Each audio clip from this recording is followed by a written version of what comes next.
dia, one last game. Match papan atas. Panas di 2 game tiada habis-habisnya. Dan kita bakal menyaksikan apakah Geek Farm kembali bangkit sebagai Kingslayer atau Araki Hoshi mendapatkan tempat pertama di babak playoff. So, Emerald mana tepuk tangannya? Let's go to the land of down. Apakah Geek Fam berhasil ya untuk nih akhir dari ya bisa dibilang masa Kingslayer mereka di season kemarin ya dengan pilar-pilar baru. Atau malah sekarang RRQ membuktikan kalau masih loh, ini masih eranya pilar baru. Wah, makanya kita lihat bakal kebangkitan dari Kingslayer atau bahkan babak playoff yang dinantikan RRQ berhasil mereka dapatkan. Dari ngeliat match planningnya itu dia yang gue bilang, gini dia bisa tembak di bagian manapun untuk menangin range-nya. Dari enhance basic attack, dan itu sakit banget tau. Range yang jauh bikin dia gak bisa dibalas. Oh, bahkan daerah di arah bottom lane mencoba untuk mendapatkan first blood. Tidak ada kenal kendor. Itu dia. Panas match papan atas membuat permasukan dari tim. Kedua belahnya ini benar-benar membuat mereka semangat sekali, Lim. Ya gak ada yang mau kalah. Bahkan Rivernya ini dikuasai dan dari segi emblem. Support emblem pakai Inspire juga talent. Di cooldown pertama ya untuk Badang karena spam dari Freeze Break-nya juga untuk Thunderbolt nanti dapat stack. Sementara untuk Zas nih dia pakai Rapture. Ya dia tahu nih untuk damage yang lebih pasti lagi nanti ketika dia buka Dominator Descent. Itu penting makanya Rapture di turn pertama. Oke, tapi kalau melihat ke arah mid lane, Aboy juga benar-benar agak bergerak dengan cukup hati-hati. Karena ini membuat pressure yang bisa didapatkan terhadap Link-nya kalau dia salah satu langkah aja, Profesor. Waduh, ini Link salah satu langkah apalagi di early game ya. Dimana dia butuh banget level, butuh banget scaling, tapi kadu objektif juga nggak boleh buru-buru. Karena emang bukan tempatnya. Dan seperti biasa lawannya Suyo ya. Alangkah baiknya mungkin dilepaskan aja atau seperti biasa ya. Biarkan nanti Link-nya dapetin level 5, buying time, dan nanti tiba-tiba menang dari damage distribution. Oh, tapi nampaknya counter setup selama Baleski masih belum berada di level 4. Kayaknya agak cukup berat untuk saat ini. Tapi kondisi dari para pasukan dari tim RRQ, mereka sudah melakukan setup menuju ke arah Turtle. Informasi juga pun telah didapatkan. Gops hanya memberikan vision dengan 3 orang yang ada di depan sana. Dapat sih dengan sangat instan. Dan bahkan melihat pressure yang dilakukan oleh tim RRQ, ini hampir mustahil didapatkan oleh tim Geek Farm balasannya selama Balai masih berada di dalam level 3. Tapi pertukaran sama Orange buff. Ya, untuk keseluruhan mungkin RRQ yang unggul. Tapi untuk individual, Maykits masih bisa ngejar ini. Ya jatuhnya secara individual aja ya. Balik lagi Maykits dapetin 2 orange buff dan 1 purple buff.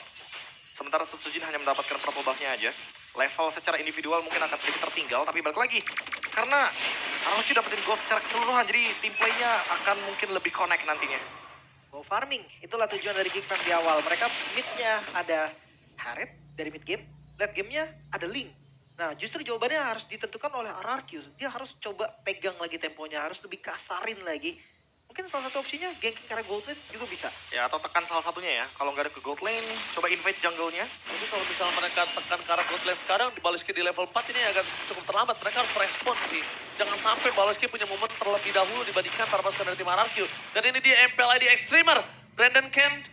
Salah satu Kingdom juga bisa dibilang, tumben lagi nggak pakai jersinya. Panglima. Panglima. Dan Agak tegang juga kayaknya ya. buat tegang lagi. Tangannya udah dijepit-jepit, udah begini-begini, udah ke hidung-hidung tuh. Kalau Aduh. dibilang kepala tuh garuk nggak gatel ya, bisa dibilang. Kita lihat surprise! Menuju ke arah belakang, lihat mencoba diselamatkan oleh para pasukan dari tim RRQ lainnya. Bahkan kuat didapatkan para pasukan dari tim RRQ. Dibalaskan dengan kehilangan seorang Kadera, tidak akan kenal kendor. Tapi seorang Kadera bersama dengan Baleski menjadi korban keganasan para pasukan dari tim RRQ.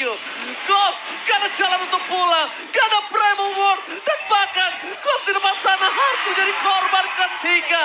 RRQ merespon dengan sangat cepat dengan tidak adanya para boy. Kali ini tim fight-nya berbeda sangat jauh. Oh kelihatan? Oh, One Last Hit dan bahkan Maykits. Tempest of Blood for defensif menandakan Turtle kedua sudah ada di tangan dari RRQ. Sampai saat ini temponya masih dipegang ya sama RRQ. Dan kita tahu yang pegang tempo jarang lepas. Karena ya, ada gangguan sedikit dari Baloy tapi nggak ada masalah juga. Retribution masih on point. Ya, selesai retribution ya, seperti biasa secure untuk turtle objektif.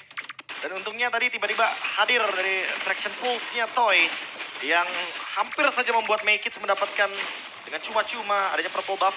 Tapi balik lagi pertukaran demi pertukaran selalu menguntungkan pihak RRQ 2000 gold lead. Kali ini agak sedikit berbeda ya, karena kalau boleh jujur, Sutsujin walaupun kehilangan beberapa objektif dari purple buff atau bahkan mungkin dari orange buffnya ya, Orange bahkan buff. mungkin barusan ditukarkan gitu kan dengan red turtle. Tapi setidaknya ini leading goldnya benar-benar terlalu jauh dan bahkan secara individual hanya membuka ruang untuk make it membuat split push saja. Sisanya nggak ada. Ya, dan itu juga sampai di situ aja, Prof. Mau ditambahkan juga agak cukup sulit. Dan Ido dari tadi bener-bener ngasih vision yang cukup jelas yang selalu dikasih Baloiski di match sebelum ini. Dan jangan lupa nih, selalu bisa menjadi badan juga kan. Dia selalu tempelin satu hero yang benar-benar penting di team fight. Entah itu misalkan dari Kadera, atau dari tadi Gopsi yang benar-benar gak bisa kamu shortcut. Mau bakal shortcut dari bottom lane. Berasal dari Sutsujin dibalas oleh Dairat. Dan bahkan itu first grab berhasil mendapatkan Apoy. Tanpa adanya sosok dari seorang Apoy mendapatkan Colt. Karena jalan untuk pulang kembali. Ditahan oleh seorang Tyrant. Para pasukan dari tim RRQ. Mereka mendapatkan keuntungan sangat-sangat banyak. Dan bahkan Dairat membuat Kadera harus terzoning out. Tidak bisa mendapatkan defensif terhadap turret yang dia miliki. Lagi dan lagi counter setup. Counter attack. RRQ berhasil mendapatkan itu atas Geek Farm. Kelihatan banget tuh dari keunggulan goldnya juga, tapi Council Baloy. Dia mencoba untuk defense sepertinya di arah mid. Dan untungnya tadi, Purple-nya nggak di-invade. Karena Ya. ketika ada invade Purple lagi, retry-nya kepancing, berarti bisa jadi RRQ perfect turtle. Dan Iya. pertanyaan keduanya adalah Geek Fam 2 kali loh membuka portal yang terekspos. Berarti RRQ sadar betul bahwa ini Geek Fam posisi teman-teman yang lain mungkin dari Gops, dari Aboy, bahkan dari Cadera bener-bener membuat portalnya gampang buat dimasukin. Oke, langsung ada konsol gaming. Megis menjadi target utama oleh seorang Tyrant. Tempat Soul tangan dikeluarkan, tapi tidak ada tempat Soul play. Dan bahkan di depan sana berpasukan dari tim RRQ. Mereka berhasil mendapatkan 2 poin kill dengan Turtle. 3.600 gold difference. Kadera seluruh janji dari Gold Laner atas farmingnya gagal nampaknya karena tercuri begitu saja Kaderanya. Profesor, janji Gold Laner untuk bisa menggendong di arah late game nampaknya cukup sulit karena Sutsujin Baloy. memaksa Polanski mendapatkan shotgun tapi tidak ada gunanya. Oh. Tidak ada yang bisa menjawab itu semua. Tidak ada yang bisa datang. Tidak ada yang bisa melakukan covering out terhadap seorang Polanski. Oke, yang pertama mungkin tadi link dari Make It yang belum menjadi Tongputs. Alasan dibalik efek stun yang tidak henti tadi. Yang nggak bisa untuk ngeluarin Tempest of Blade bahkan. Tapi Kadera tiba-tiba bisa jadi kill keduanya. Ya terlalu overzone ya tadi ya. Dia ingin melakukan split push dan Gops. Ghost mau dimakan. Ghost mau dimakan kali ini tapi nampaknya berpasukan dari tim RRQ.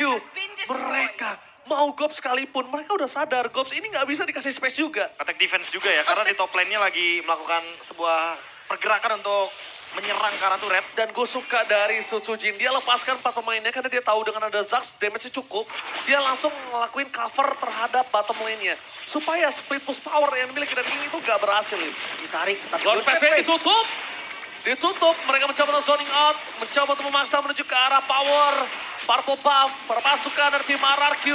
Mendapatkan purple buff atas Link Megis. Dan ingat, Link tanpa purple buff. Ini aku tanpa kamu setengah nyawa. Sudah tidak ada powernya, Profesor. Ini dia jawaban ya dari yang tadi sempat kita mention. Kalau misalkan gagal untuk melakukan ganking ke area gold lane, mungkin bisa ke area jungle-nya karena Link belum punya power yang sepadan nih untuk di menit-menit seperti ini. Masih butuh waktu yang lebih lama agar bisa menyamai tentu daripada level dan juga bagaimana power dari Sutsujin yang mendapatkan battle retribution. 3 item mungkin ya untuk Link ya, baru bisa punya damage yang pasti. Tapi hati-hati dengan Baloy ini. Kalau memang shortcutnya nanti efektif. Dan shortcut Oh, shortcut kembali dibuka. Lihat Rin! Cover sama teman-teman bersama dengan seorang Tyrant. Langsung melakukan positioning yang sangat baik. Kehilangan seorang Polanski kembali. Untuk kesekian kalinya. Lihat respon Rin. Lihat Tyrant. Dia langsung flicker melakukan cover dengan sangat-sangat cepat. Efektivitas yang sangat tinggi. Tyrant. Kita sempat tadi membicarakan Dairan untuk mengurangi gerakan tambahan, tapi ternyata benar-benar seluruh gerakan Dairan kali ini semuanya efektif banget sampai flicker-flickernya, Prof. Balik lagi ya, tadi ada sebuah portal yang terekspos dan langsung di cover dengan cepat juga. Apalagi buat sekarang dengan kehadiran dari Oracle yang akan membuat shield dia makin banyak nih untuk Dairan. Good Pepe. Baloy pukul mundur lagi. Dan lihat dari semua player RRQ, mereka unggul dari segi gold. Ini bahaya banget dari Geek Fam. 5.000 gold memang ini angka yang masih bisa dikejar tapi Mike Kids. Gak dikasih pulang kah? Dijepit. Oke, make it. Masih ada Beach Boys, tapi tanpa ada Purple Buff, dia nggak bakal bisa lama untuk bisa bermain dan mencari ruang gerak. Itu dia Purple Buff yang cukup sulit dan harus dihadapi oleh Make It. Goops dan Upboy, dia mencoba untuk semaksimal mungkin mencoba untuk menyelamatkan ke arah Purple Buff-nya. Tapi itu yang bisa dilakukan Andrins ya. Dia gak peduli apapun yang terjadi, damage yang terlalu besar mundur ke arah belakang di follow dia dengan Tempest of Blade. Make It dapetin Purple Buff, tapi dia ada bottom lane, lihat Lord dan Sotsojin.